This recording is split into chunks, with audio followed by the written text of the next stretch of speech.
जटणी हूँ ऐतिहासिक सहर आउ जटणी सहर में गोटे नुआ उत्साह उद्दीपना लगी रही कहले किंतु जटणी सहर में 2025 शेष भाग अर्थात डिसेम्बर 21 तारिख दिन जटणी प्रथम प्रांत उत्सव आयोजन कराई ये जो आयोजन कराई एथिरे जटणी जनसाधारण समेत जटणी बुद्धिजीवी मल बहु प्रश्न उंकी मारी नाना प्रकार कथा शुणा मिलूँ आमर जो विधायक अच्छा जटणी विधायक प्लस आमर जो सांसद और विधायक सहित आमर एଠିକାର पौराध्यक्ष तथा जो माने काउंसिलर अच्छा से माने प्रति वार्ड को संभालुଛନ୍ତି से समस्त को नहीं सांगरे नहीं गले आगु को आउरी सुगम हम और पथ उत्सव जो आशा नहीं कि जो पथ उत्सव को करा जायछि जटणीर परिचय को आगु को बढ़ाइबा पई ताहा निश्चित भाव में सफल देव।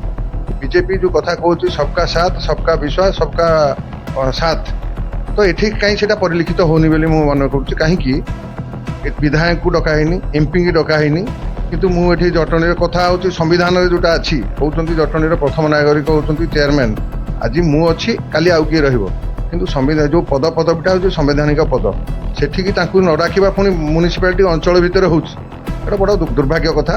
आसंता 21 तारिख रविवार डिसेम्बर 21 तारिख जटणी रे प्रथम थर पर हरिभाइना छक ठारू महलगड़िया छक पर्यंत आम पूर्व निर्धारित योजना अनुसार पथ उत्सव आयोजन करने जटणी विकास परिषद तरफ मनस्थ करा परवर्ती समय सरकारी स्तर विभिन्न पदाधिकारी सहित विचार विमर्श पर आपको किभली भाव सफल आयोजन करा गोटे प्रस्तुत बैठक भी होता आज विशेषकर आज तार शुभारंभ है मंचर आज पूजा है तेणु यही आपण मध्यम निवेदन करुच्ची आसतु समस्ते मिलमिशि पर्व को उत्सव को माने रंगीन करवा ये सबू धर्म सबू वर्ग सबू जाति धर्म कौन दल निर्विशेष आम समस्त एकाकार ही जटणी जो पूर्व ऐतिह्य परंपरा जो प्रतिभा अच्छी राजरास्तार आम उन्मोचन करवा आम अंचल प्रतिभा को आज लोकालोचन करने गोटे बहुत बड़ प्लाटफर्म ये आगामी दिन में ये बहुत गुड़े नेतृत्व श्रेणी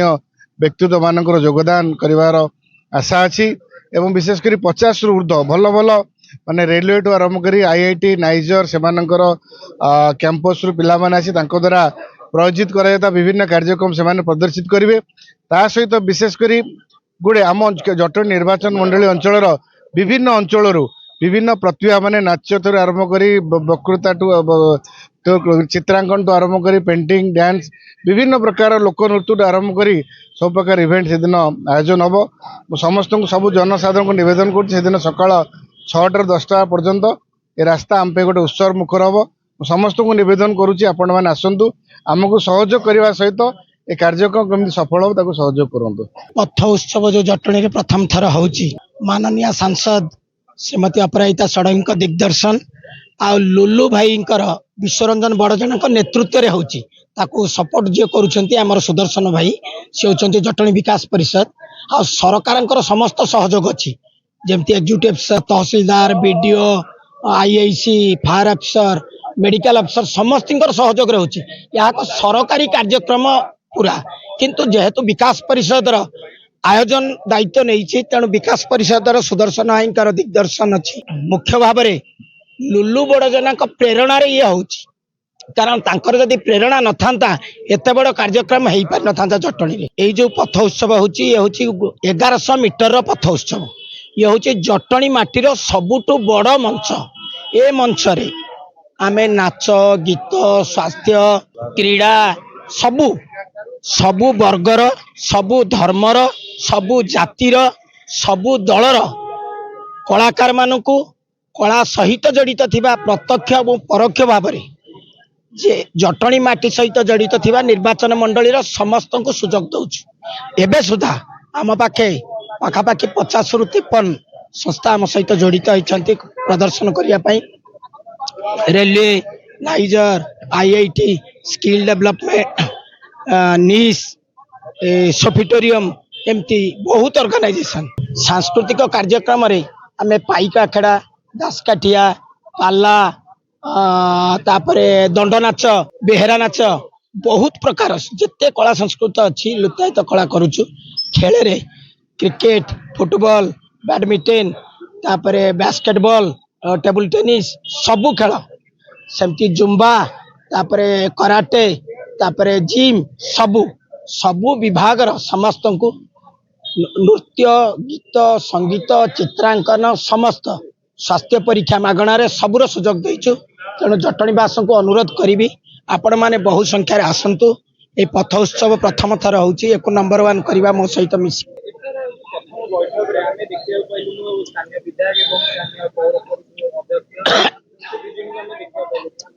ना जेहेतु यह सरकारी कार्यक्रम तांकर एटा कार्यक्रम सीए आसबे कि क्या डेपुट करेंगे जमी धरतु एक्जिक्यूटिव सर आसिले सी जन कले सेमती धरतु ये विधायक आसिले से क्या डेपुट कले तेणु किए रिप्रेजेंटेटिव निश्चय आसी आम सहित थी किए कहार केत कम अच्छे आसीपारना किंतु आम समस्त को लेकिन करूँ कहार ना कहार रिप्रेजेंटेटिव से दिन थे आम सहित। तेणु एबे भी कहली जाति धर्म वर्ण दल निर्विशेष जटणी पथ उत्सव ये जटनी गोटे सम्मान जेहेतु पथ उत्सव भुवनेश्वर रे आयोजन करा जायतला जे मुख्य पर्दा आयोजक जे करते ऋषि पट्टनायक आम सांगे अच्छा सी जटनी पुओ एवं येटा गोटे जेमती जटनी गणेश पूजा हूँ जटनी सम्मान ये पथ उत्सव दिने जटनी गोटे एक नंबर सम्मान होकर छिड़ा हे पथ उत्सव मुख्य उद्देश्य।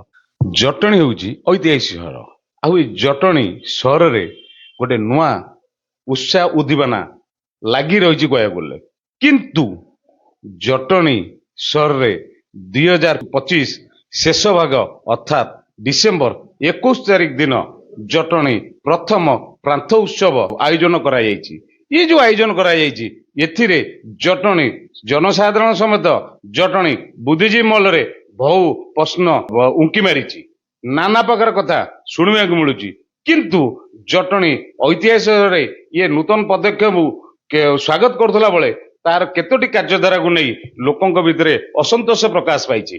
आम सहित अच्छा ओडिशा राज्य बीजेपी महिला मोर्चार उपसभानेत्री रश्मिता पट्टनायक संधान तरफ आपको स्वागत। जटणी रे जो पथ उत्सव हब बोली जो आलोचना चली 21 तारिख रे हब बोली मध्य सेटा फाइनल करा जायछि ताकू मु स्वागत करूची जटणी जनसाधारण तरफ स्वागत करूची किंतु मो कहवा अनुसार जटणीर पथ उत्सव जटणीर जो भावावेग को सूचाओ से जटणीयांकर भाव रहू जटणीर जो निजर लोक जो माने लोकल लोक जो कहती जटणीर से माने समस्तंकर समभावापन्न एवं समस्तंकर संश्लीलता ही जटणी पथ उत्सव को सरस सुंदर एवं आग को गोटे भल ये परिचालना करिवो किंतु सेतरे समस्त को नेइकिरी दिबा से कमिटी रे रहिबा आवश्यकता रही सेमाने मध्य बहुत जगह को जाउछन्ती बहुत जगह रे भी पथ उत्सव चली जेमती कि हमर भुवनेश्वर हो पुरी हो फुलबाणी हो कि बहुत ब्रह्मपुर हो सबु जगह पथ उत्सव चली सेठिकार जहा किछि आलोचना समालोचना सेमानक माध्यम रे सामना को आसी थाए तेणु से जो आमर जो कमिटी होती सेमानक मध्य निहाती रखिबा दरकार।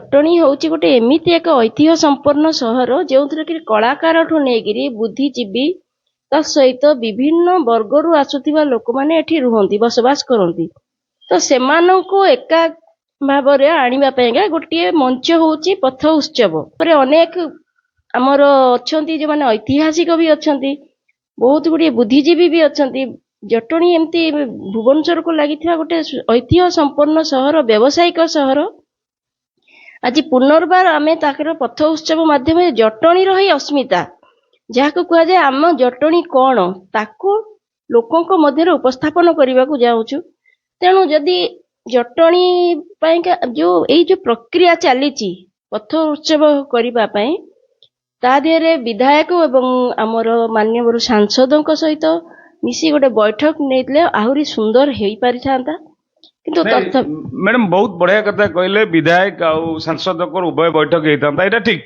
किंतु जेहेतु जटणी प्रथम पथ उत्सव होउची आउ जटणी सहरांचल भितर होउची जटणी सहरांचल पौराध्यक्ष नहांती तांकर आमे 2-3टी मीटिंग से माने बैठक करचंती आमको भी खबर देइचंती किंतु तांकर माने अनुपस्थिति आमे देखुचु तत्सहित एबे गत शनिवार दिन जे पथ उत्सव पई ଯେ ପୂଜନ କରାଗଲା କିନ୍ତୁ ତା ଦେହରେ ବି କାହାର ବି ଦେଖା ମିଳିଲା ନାହିଁ। ଏଥିପାଇଁ ତା ପରଠୁ ଜଟଣୀରେ ବହୁ କଳ୍ପନା ପ୍ରକାଶ ପାଇଛି ପଥର ପ୍ରାନ୍ତ ଉତ୍ସବକୁ ନେଇକି। ସେ ସମ୍ପର୍କରେ କଣ କୁହନ୍ତୁ? ଜଟଣୀରେ ପଥ ଉତ୍ସବ ଜଟଣୀର ପରିଚୟକୁ ଆଗକୁ ନେବା ପାଇଁ ସୃଷ୍ଟି ହେଇଛି, ତିଆରି କରାଯାଇଛି। ଏଥିରେ ଦଳ ମତ ନିର୍ବିଶେଷରେ ସମସ୍ତଙ୍କୁ ସାମିଲ କରାଇବା ନିତାନ୍ତ ଆବଶ୍ୟକ ଏବଂ ଯେତିକି ତାଙ୍କର ପ୍ରକ୍ରିୟା ଚାଲିଛି ଜଟଣୀ ପଥ ଉତ୍ସବ ପାଇଁ ମୁଁ ଭାବୁଛି ସେତିକି ବୋଧେ କାଫି ନୁହଁ, ଆହୁରି କିଛି ମାନେ ସମସ୍ତଙ୍କୁ ସାଙ୍ଗରେ ନେଇକି ଚାଲିଲେ ଆହୁରି ସରସ ସୁନ୍ଦର ହେଇପାରିବ ଏବଂ ଜଟଣୀର ଯୋଉ ନାଁଟା ଅଛି ସେ ଆଗକୁ ମଧ୍ୟ ବଢିବ। ନାଇଁ ମ୍ୟାଡାମ, ଆଉ ଗୋଟେ ଜିନିଷ କୁହନ୍ତୁ, ଏ ଯୋଉ ଜଟଣୀ ପଥ ଉତ୍ସବ ଆ ଦେହରେ ଏଇ ଯୋଉ ନାମକରଣ ନେଇକି ପ୍ରଥମତଃ ଜଟଣୀର ପ୍ରଥମ ନାଗରିକ ହଉଛନ୍ତି ପୌରାଧ୍ୟକ୍ଷ, ସିଏ ନାହାନ୍ତି। ତତ୍ସହିତ ଆଉ ଗୋଟେ ଜିନିଷ ଆମେ ପରିଲକ୍ଷିତ ହଉଛି ବି, ଆମେ ବହୁତ ଅଭିଯୋଗ ପାଉଛୁ, କଳ୍ପନା ଜଳ୍ପନା ହଉଛି ସର୍ବସାଧାରଣରେ ଯେ ଜଟଣୀ ପଥ ଉତ୍ସବ ହଉଛି ମାନେ ଜଟଣୀର ଲୋକ ହିଁ ତା ଦେହରେ ଭାଗ ନେବେ। ଜଟଣୀ ଲୋକ ନିଜ ଭିତରେ ଭାଇଚାରାଟାକୁ ଆଉ ସୁଦୃଢ କରିବେ। ତାଙ୍କ ଭିତରେ କଳା ପ୍ରଦର୍ଶନ ଯାହା ଅଛି, ଯିଏ ଯୋଉ କଳାରେ ନିପୁଣ ଅଛନ୍ତି, କିଏ ସଙ୍ଗୀତର, କିଏ ଖେଳରେ, କିଏ କୁକୁଦରେ, ସେ ଜିନିଷ ନିଜ ନିଜ ଭିତରେ ପରସ୍ପର ଭିତରେ ବଣ୍ଟନ କରିକି ନିଜର ଭାବବେଗ ସହିତ ଭାଇଚାରାଟାକୁ ଆହୁରି ସୁଦୃଢ କରିବେ। ଏ ଜିନିଷ ପ୍ରକାଶ ପାଉଛି, କଳ୍ପନା ଜଳ୍ପନା ପ୍ରକାଶ ପାଉଛି। ଏ ସମ୍ପର୍କରେ କଣ କହିବେ? ତାପରେ ଆମର ଯେତେବେଳେ ଜଟଣୀରେ ପଥ ଉତ୍ସବ ହଉଛି, ଆମ ଜଟଣୀ ବହୁତ କଳାକାରଠୁ ନେଇକରି ବୁଦ୍ଧିଜୀବୀରେ ହଉଛି ସମୃଦ୍ଧ। ଜଟଣୀରୁ ହିଁ ବହୁତ ଜଣ ଯାଇକିରି ପହଞ୍ଚିଛନ୍ତି ନ୍ୟାସନାଲ ଲେବୁଲ ପର୍ଯ୍ୟନ୍ତ। ଆମର ପିଲା ଏଠୁ ଯାଇଛନ୍ତି, ପହଞ୍ଚିଛନ୍ତି, ଜଟଣୀକୁ ସୁନାମ ଆଣି ଦେଇଛନ୍ତି। ତ ସେଥିପାଇଁ ସମସ୍ତଙ୍କୁ ସାଙ୍ଗରେ ନେଇକିରି ଚାଲିଲେ ଆହୁରି ସୁନ୍ଦର ସରସ ହେବ ଏବଂ ଯେତିକି ପ୍ରକ୍ରିୟା ହେଇଛି ମୋ ମତରେ ଯଥେଷ୍ଟ ନୁହେଁ, ଆହୁରି ୟା ପାଇଁକା ଦୃଢ ଭାବରେ କିଛି କରିବାର ଆବଶ୍ୟକତା ରହିଛି। ମ୍ୟାଡାମ, ଆଉ ଗୋଟେ ଜିନିଷ, ଇଏ ଜଟଣୀ ପଥ ଉତ୍ସବର ମୁଖ୍ୟ ସଂଯୋଜକ ଋଷିକେଶ ପଟ୍ଟନାୟକ, ଯିଏକି ଜଟଣୀ ପୁଅ, ତାଙ୍କର ସୁନାମ ବି ରହିଛି ଓଡ଼ିଶା ଭିତରେ। ସିଏ ଆର ସଂଯୋଜନା କରୁ। ସିଏ କହିଛନ୍ତି ସାଂସଦ ମହୋଦୟଙ୍କର ଆଶୀର୍ବାଦ, ଲୁଲୁ ବର୍ଜନାଙ୍କ ନେତୃତ୍ୱ, ଜଟଣୀ ବିକାଶ ପରିଷଦ ତାର ମାନେ କର୍ଣ୍ଣଧାର। ଇଏ ହଉଛି ସରକାରୀ କାର୍ଯ୍ୟକ୍ରମ। ଯଦି ସରକାରୀ କାର୍ଯ୍ୟକ୍ରମ କଣ ସରକାରଙ୍କ ସ୍ତରରେ କରାଯାଇ ପାରିବନି, କୌଣସି ଡିପାର୍ଟମେଣ୍ଟ ମାଧ୍ୟମରେ କରାଯାଇ ପାରିବନି? ଆକୁ ଜଣେ ଅଣପଞ୍ଜୀକୃତ ସଂସ୍ଥା ଆର ମୁଖ୍ୟ କର୍ଣ୍ଣଧାର ରହିବ, ତାକୁ ଅନ୍ୟ ଦଳୀୟ ଲୋକ ପରିଚାଳିତ କରିବେ। ଏ ସମ୍ପର୍କରେ କଣ କହିବେ? ଆଜ୍ଞା, ଯେହେତୁ ବିଜେପି ସରକାରରେ ଅଛି, ଆମର ସରକାରରେ ଅଛି, ତ ନିଶ୍ଚିନ୍ତ ଭାବେ ଲୁଲୁ ବର୍ଜନା ଯେହେତୁ ଜିଲ୍ଲା ସଭାପତି ଅଛନ୍ତି, ତାଙ୍କର ନିଶ୍ଚିନ୍ତ ଏଥିରେ ନିହାତି ଅଧିକ ଜ୍ଞାନ ଥିବ, ମୁଁ କହିପାରିବିନି। କିନ୍ତୁ ଯେହେତୁ ପଥ ଉତ୍ସବ ଗୋଟେ ସରକାରୀ ସ୍ତରରେ ହିଁ ସବୁ ଜାଗାରେ ହଉଛି, ଏଇଟା ସରକାରଙ୍କର ସଂସ୍କୃତି ବିଭାଗ ତରଫରୁ କରାଯାଏ ବୋଲି ମୋର ଯେତିକି ଧାରଣା ଅଛି। ଆଉ ସେ କଣ କରିଥିବେ, ମେ ବି ସାଂସଦଙ୍କ ସହିତ, ସେଥିପାଇଁ ଆମର ଯୋଉ ବିଧାୟକ ଅଛନ୍ତି, ଜଟଣୀର ବିଧାୟକ, ଏଇ ପ୍ଲସ୍ ଆମର ଯୋଉ ସାଂସଦ ଓ ବିଧାୟକ ସହିତ ଆମର ଏଠିକାର ପୌରାଧ୍ୟକ୍ଷ ତଥା ଯୋଉମାନେ କାଉନସିଲର ଅଛନ୍ତି, ସେମାନେ ପ୍ରତି ୱାର୍ଡକୁ ସମ୍ଭାଳୁଛନ୍ତି, ସେ ସମସ୍ତଙ୍କୁ ନେଇକିରି ସାଙ୍ଗରେ ନେଇକିରି ଗଲେ ଆଗକୁ ଆହୁରି ସୁଗମ ହବ ଏବଂ ପଥ ଉତ୍ସବ ଯୋଉ ଆଶା ନେଇକି ଯୋଉ ପଥ ଉତ୍ସବକୁ କରାଯାଇଛି ଜଟଣୀର ପରିଚୟକୁ ଆଗକୁ ବଢେଇବା ପାଇଁ, ତାହା ନିଶ୍ଚିତ ଭାବରେ ସୁଫଳ ଦେବ। ମୁଁ ପୁଣି ଥରେ ଅନୁରୋଧ କରିବି ଯେ ସାଂସଦ ମହାଶୟଙ୍କୁ ଡାକାଯାଉ, ତାଙ୍କର ଉପସ୍ଥିତିରେ ବୈଠକ ନିଆଯାଉ। ସୁଚିନ୍ତିତ ମତାମତ ଦେଲେ। କିନ୍ତୁ ଏଠି ଯଦିଓ ଜଟଣୀ ପୌର ପରିଷଦ ପୌରାଞ୍ଚଳ ମଧ୍ୟରେ କରାଯାଉଛି, କିନ୍ତୁ ସେ କହିଛନ୍ତି ଆମେ ସରକାରୀ ସ୍ତରୀୟ ଏକ୍ଜିକ୍ୟୁଟିଭ ଅଫିସରଙ୍କୁ ଆମେ ଜଣେଇଛୁ। ଏକ୍ଜିକ୍ୟୁଟିଭ ଅଫିସର ସହିତ ଆମର ଯୋଗାଯୋଗ ନ ହେଇଥିଲା ବେଳେ କିଛି କାଉନସିଲର ଆଉ ପୌରାଧ୍ୟକ୍ଷ ସହିତ ଆମ ଯୋଗାଯୋଗ ହେଇଛି। ସିଏ କହିଛନ୍ତି ଆମକୁ ଏ ସମ୍ପର୍କରେ କୌଣସି ସୂଚନା ନାହିଁ ଯୋଉ ଜଟଣୀ ପଥ ଉତ୍ସବ ସମିତି ଜରିଆରୁ। ସେ ସମ୍ପର୍କରେ କଣ କହିବେ? ସେଇଟା ତ ନିଶ୍ଚିତ ରୂପେ ଭୁଲ ବୋଲି କହିବି, କାରଣ ଆମେ ଯେତେବେଳେ ଗୋଟେ ଜଟଣୀ ପାଇଁ ଉତ୍ସବ କରିବାକୁ ଯାଉଛୁ, ଜଟଣୀ ଲୋକଙ୍କୁ ନେଇକିରି, ଜଟଣୀର ଅସ୍ମିତାକୁ ନେଇକିରି, ଜଟଣୀକି ଆଗକୁ ବଢେଇବା ପାଇଁ, ଜଟଣୀର ସମୃଦ୍ଧିକୁ ଲୋକଲୋଚନକୁ ଆଣିବା ପାଇଁ, ସେତେବେଳେ ସର୍ବପ୍ରଥମେ ଏଠିକାର କାଉନସିଲ ଯୋଉମାନେ ଅଛନ୍ତି, ପଦପଦବୀରେ ଅଛନ୍ତି, ସେମାନଙ୍କ ସହିତ ପ୍ରଥମେ କଥାବାର୍ତ୍ତା କରିବା କଥା ଏବଂ ସମସ୍ତଙ୍କୁ ସାଙ୍ଗରେ ନେଇକି ଗଲେ ହିଁ ପଥ ଉତ୍ସବଟା ସଫଳ ହବ। ସେଥିପାଇଁକା ସମସ୍ତଙ୍କୁ ସାଙ୍ଗରେ ନେବା ଆବଶ୍ୟକ। ଖାଲି କାଉନସିଲ ନୁହେଁ, କାଉନସିଲର ଉପରୁ ବି ଯେଉଁମାନେ ଅଛନ୍ତି ବିଧାୟକ ହୁଅନ୍ତୁ, ଆମର ସାଂସଦ ହୁଅନ୍ତୁ, ସେମାନଙ୍କର ବି ମତାମତ ନିହାତି ଆବଶ୍ୟକ ଏବଂ ସେମାନଙ୍କର ବି ପ୍ରତ୍ୟକ୍ଷ ରୂପେ କାର୍ଯ୍ୟରେ ରହିବା ନିହାତି ଆବଶ୍ୟକ। ତାହେଲେ ବହୁତ ବଢିଆ ସୂଚନା ଦେଲେ, କିନ୍ତୁ ଆପଣ ବାର୍ତ୍ତା କଣ ଦେବାକୁ ଚାହୁଁଛନ୍ତି ଯେ ଏଇ ପଥ ପ୍ରାନ୍ତ ଉତ୍ସବ ସମିତି କୁ ରାଜନୀତିରୁ ଉର୍ଦ୍ଧ୍ୱରେ ରଖି ଦଳ ମତ ନିର୍ବିଶେଷରେ ଯାହା ଆମର ରହୁଛି ଡେକୋରମ୍, ଯାହା ଜଟଣୀର ସୌନ୍ଦର୍ଯ୍ୟ କହିଲେ ହେବ, ପଥ ଉତ୍ସବର ସୌନ୍ଦର୍ଯ୍ୟ କହିଲେ ହେବ, ତା ପ୍ରତି ଧ୍ୟାନ ଦେବାର ନିହାତି ଆବଶ୍ୟକତା। ମତାମତ ଆମକୁ ଦେଲେ, ତାଙ୍କ ସହିତ ବି ସିଏ ବାର୍ତ୍ତା ବି ରଖିଲେ। ଏ ସମ୍ପର୍କରେ ଆମେ ଜାଣିଲା ପରେ ପୌରାଧ୍ୟକ୍ଷ ଅନନ୍ତ ବେହେରାଙ୍କ ସହିତ ଆମେ ଭେଟ କରିବୁ, ତାଙ୍କଠାରୁ ବି ମତାମତ ନେବୁ, ସର୍ବସାଧାରଣ ରଖିବୁ। ସର୍ବସାଧାରଣ ଯୋଉ କଳ୍ପନା ଜଳ୍ପନା ପ୍ରକାଶ ପାଇଛି କେତେ ଦୂର ଆହା ପ୍ରଶମିତ ହବ ଆଗାମୀ ଦିନରେ ଦେଖିବ ସନ୍ଧାନ। ଜଟଣୀ ସହରରେ ଜଟଣୀ ପଥ ଉତ୍ସବ ଡିସେମ୍ବର 21 ତାରିଖ ପାଳନ କରାଯିବ, କିନ୍ତୁ ଆକୁ ନେଇ ସେ ସମିତି ଯଦିଓ ବୈଠକ ମାନ କରିଛି, ପଥରେ ଯୋଉ ମଞ୍ଚ ହବ ମଞ୍ଚ ପୂଜା କରିଛି, କିନ୍ତୁ ଏଥିରେ ସ୍ଥାନୀୟ ବିଧାୟକ ଆଉ ପୌରାଞ୍ଚଳର ଅଧ୍ୟକ୍ଷ ଦେଖା ନାହାନ୍ତି। କିନ୍ତୁ ତାକୁ ନେଇ ସହରାଞ୍ଚଳରେ କଳ୍ପନା ପ୍ରକାଶ ପାଇଛି, ଯଦିଓ ଉତ୍ସାହ ଉଦ୍ଦୀପନା ଲାଗି ରହିଛି, କିନ୍ତୁ କେତୋଟି କାରଣ ନେଇକି ଲୋକଙ୍କ ମନ ଭିତରେ ନାନା ପ୍ରଶ୍ନବାଚୀ ସୃଷ୍ଟି କରିଛି। ଆମେ ଏ ସମ୍ପର୍କରେ ଯାଇକି ପଚାରିଥିଲୁ ଓଡ଼ିଶା ରାଜ୍ୟ ବିଜେପି ମହିଳା ମୋର୍ଚ୍ଚାର ଉପସଭାନେତ୍ରୀ ରଶ୍ମିମୟୀ ପଟ୍ଟନାୟକଙ୍କୁ, ସିଏ ତାଙ୍କ ମତ ରଖିଲେ। ତାପରେ ଆମେ ଆଜି ପହଞ୍ଚିଛୁ ଜଟଣୀ ପୌରାଞ୍ଚଳର ଅଧ୍ୟକ୍ଷ ଅନନ୍ତ ବେହେରାଙ୍କ ପାଖରେ। ସିଏ ଏ ସମ୍ପର୍କରେ କଣ ମତ ରଖିବେ, କାରଣ ତାଙ୍କର ଏ ସମ୍ପର୍କରେ ଜଟଣୀରେ ଯଦି ଐତିହାସିକ ସହର ଗୋଟେ ଭଲ ଜିନିଷ କରାଯାଉଛି, ସମସ୍ତର ଉତ୍ସାହ ଉଦ୍ଦୀପନା ଲାଗି ରହିଛି, କିନ୍ତୁ କେତୋଟି କାରଣ ନେଇ ନାନା କଳ୍ପନା ପ୍ରକାଶ ପାଇଛି। ସେ ସମ୍ପର୍କରେ ଅଧ୍ୟକ୍ଷ ମହୋଦୟଙ୍କୁ ପଚାରିବା। ଆଜ୍ଞା, ସନ୍ଧାନ ତରଫରୁ ଆପଣଙ୍କୁ ସ୍ୱାଗତ। ଆପଣ ଏଇ ଯୋଉ ପଥପ୍ରାନ୍ତ ଉପରେ କଣ ଆପଣ ସୂଚନା ଦେବାକୁ ଚାହୁଁଛନ୍ତି? ସର୍ବପ୍ରଥମେ ମୁଁ ଉଦ୍ୟୋକ୍ତା ମାନଙ୍କୁ ଧନ୍ୟବାଦ ଦଉଛି। ଯାହା ହଉ ମୁଁ ସେଇଟା ମନରେ ଭାବିଥିଲି, ଆମ କାଉନସିଲ ମଧ୍ୟ ଜଟବାବୁ ହେରିକା ଆମେ ସବୁ ଚିନ୍ତା କରୁଥିଲୁ କରିବୁ ବୋଲି, କିନ୍ତୁ ଯାହା ହଉ ଏମାନେ ଆସିକିରି ଯୋଉ ଉଦ୍ୟୋକ୍ତା ମାନେ ଚେଷ୍ଟା କରିଛନ୍ତି କରିବା ପାଇଁ, ମୁଁ ତାଙ୍କୁ ସ୍ୱାଗତ କରୁଛି ଏବଂ ଧନ୍ୟବାଦ ଦଉଛି।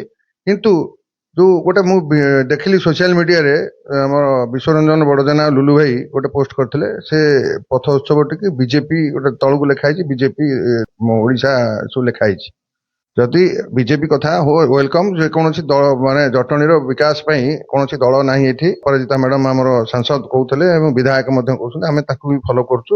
କିନ୍ତୁ ଗୋଟିଏ କଥା ମୁଁ କହିବି, ବିଜେପି ଯୋଉ କଥା କହୁଛି ସବକା ସାଥ ସବକା ବିଶ୍ୱାସ ସବକା ସାଥ, ତ ଏଠି କାହିଁ ସେଟା ପରିଲକ୍ଷିତ ହଉନି ବୋଲି ମୁଁ ମନେ କରୁଛି। କାହିଁକି ବିଧାୟକଙ୍କୁ ଡକା ହେଇନି, ଏମ୍ପିଙ୍କୁ ଡକା ହେଇନି, କିନ୍ତୁ ମୁଁ ଏଠି ଜଟଣୀର କଥା ହଉଛି ସମ୍ବିଧାନରେ ଯୋଉଟା ଅଛି, କହୁଛନ୍ତି ଜଟଣୀର ପ୍ରଥମ ନାଗରିକ ହଉଛନ୍ତି ଚେୟାରମ୍ୟାନ।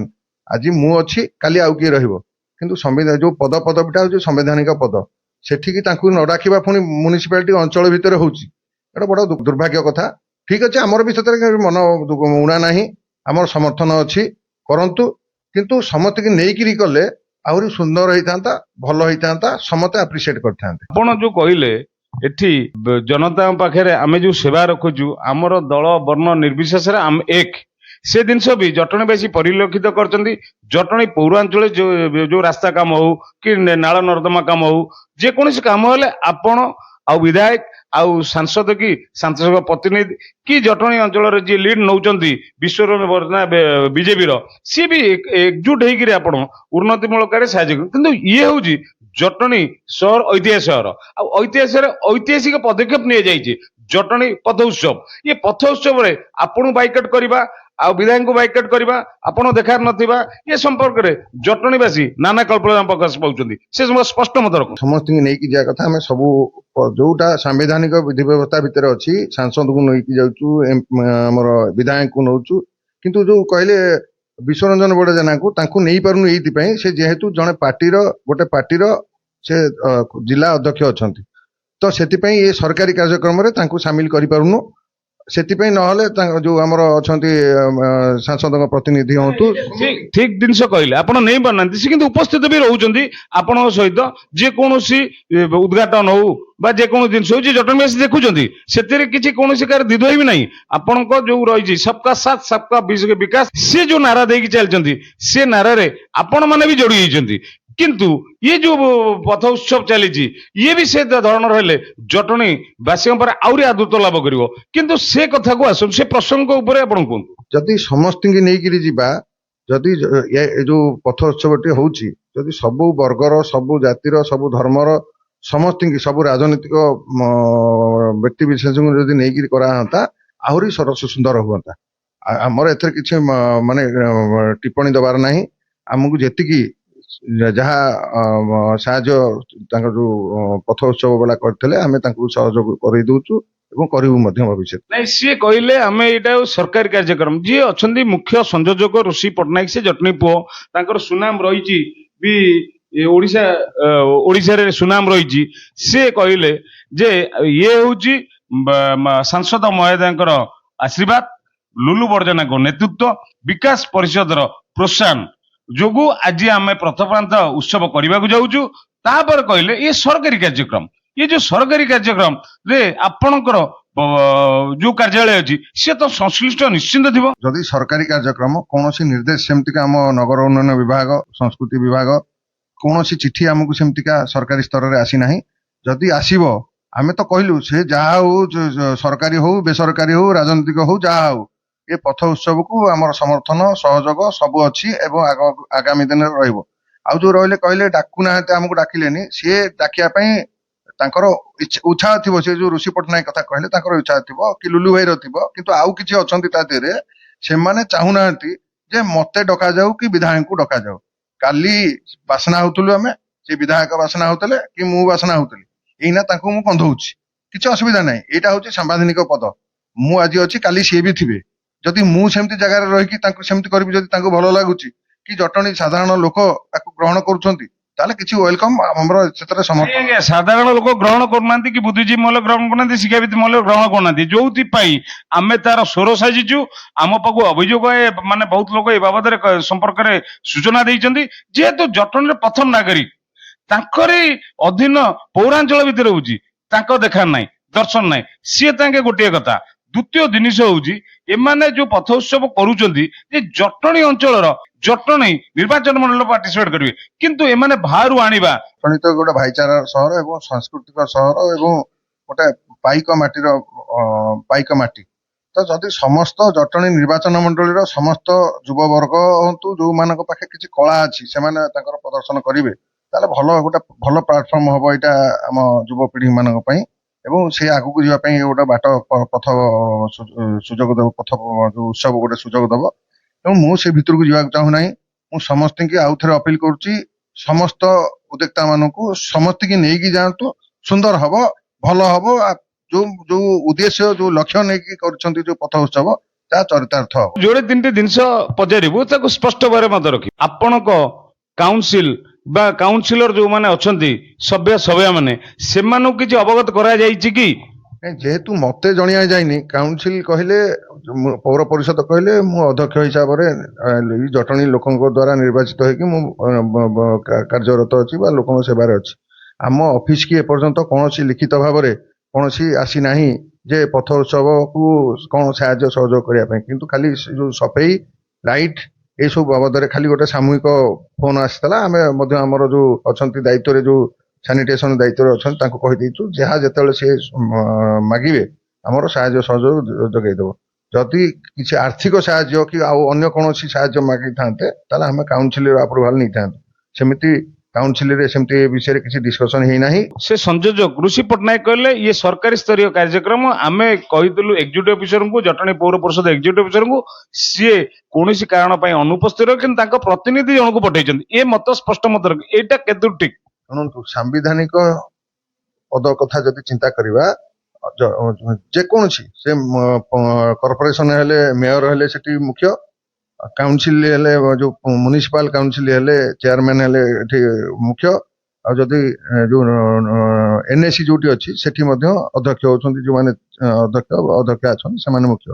ଯଦି ମୋ ପାଖକୁ କିଛି ସେମିତି ଖବର ନାହିଁ, ହୁଏତ ସରକାର ତାଙ୍କର ଏକ୍ଜିକ୍ୟୁଟିଭ ଅଫିସରକୁ ସେ ଡାକିଥିବେ, ଇଏ ଯାଇଥିବେ କି ନାଇଁ, ନ ଯାଇ ପାରିଲେ ଯଦି କାହାକୁ ପ୍ରତିନିଧି ପଠେଇଥିବେ, କିଛି ଅସୁବିଧା ନାହିଁ। ସେ ଭିତରୁ କଣ୍ଟ୍ରୋଭର୍ସି ମୁଁ ଭାବୁଛି ଆପଣଙ୍କ ମାଧ୍ୟମରେ କହିବାକୁ ଚାହେଁ, ଏ ଗୋଟେ କଣ୍ଟ୍ରୋଭର୍ସିଆଲ ନକରି ଜଟଣୀରେ ଯୋଉ ଆରମ୍ଭ ହେଇଛି, ଯୋଉ ମାନେ ଉଦ୍ୟୋକ୍ତା ମାନେ ଆରମ୍ଭ କରିଛନ୍ତି, ତାଙ୍କୁ ଆମେ ସମସ୍ତେ ଉତ୍ସାହିତ କରିବା।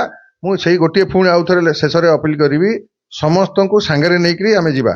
ହେଲେ ଆହୁରି ଯାହା ସିଏ କରିଛନ୍ତି, ଯୋଉ ଆଶା ରଖିଛନ୍ତି, ଯୋଉ ଆକାଂକ୍ଷା ରଖିଛନ୍ତି, ତାହା ଉଚ୍ଚ କୋଟିରେ ହେଇପାରିବ। ଲୋକଙ୍କର ଆସ୍ଥାଭାଜନ ହେବେ, ଯୁବବର୍ଗ ମାନେ ଆକର୍ଷିତ ହେବେ ଏବଂ ସାଧାରଣ ବୁଦ୍ଧିଜୀବୀ ମାନେ, ବୟୋଜ୍ୟେଷ୍ଠ ମାନେ ସମସ୍ତେ ୟାକୁ ଗ୍ରହଣ କରିବେ ଏବଂ ଏଥିରେ ସହଯୋଗ କରିବେ। ସୁଚିନ୍ତିତ ମତାମତ ଜଟଣୀ ପୌର ପରିଷଦ ଅଧ୍ୟକ୍ଷ ଅନନ୍ତ ବେହେରା ଦେଲେ। ସେ ବି ଭଲ ସ୍ପଷ୍ଟ ମତ ରଖିଲେ ଯେ ଏ ଯୋଉ କାର୍ଯ୍ୟକ୍ରମ କରାଯାଉଛି ଦଳରୁ ଊର୍ଦ୍ଧ୍ୱରେ ରୁହନ୍ତୁ, ସମସ୍ତଙ୍କୁ ନେଇ ଏ କାର୍ଯ୍ୟକ୍ରମ ସୁଚାରୁ ରୂପେ ଚାଲୁ, ଆଉ ଜଟଣୀ ନା ଆହୁରି ଉପରକୁ ଯାଉ, ଆମ ଜଟଣୀ ମାଟି କଣ ବୋଲି ସମସ୍ତେ ଓଡ଼ିଶାବାସୀ ଜାଣନ୍ତୁ, ତାଙ୍କର ମତ ସ୍ପଷ୍ଟ ଭାବରେ ରଖିଲେ।